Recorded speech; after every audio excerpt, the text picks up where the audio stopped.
Today we traveled to Crooked River State Park in St. Mary's, Georgia, to take the river trail. The trail is under a mile and travels along the river through a flat dirt path. It's in Georgia, so watch out for the sun, although there is a decent amount of shade as well as the sun.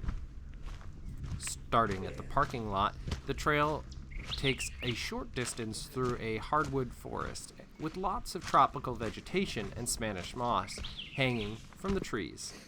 When we reach the river, which looks more like a lake, the trail veers right and runs parallel with the river. Eventually, we reached a wooden fence along the river, and the forest starts to open up into a small field. There was a blind midway through the trail, which we stopped at for a few minutes, but other than a few small chirping birds, we didn't see anything. It was midday, so we weren't overly surprised, but welcomed the quiet respite. Next, we crossed the field to another forest section, this time with a lot of tall pines, rhododendrons, and other bushes.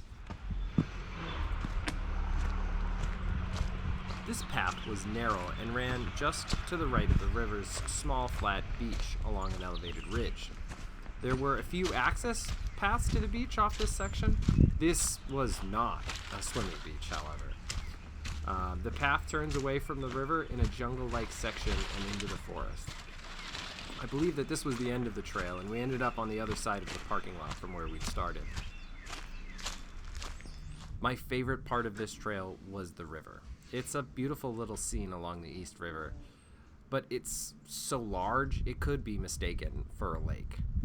The beach along it really added a nice contrast to the water of the river. Thank you for watching, and if you enjoyed this trail, hit the like and subscribe buttons.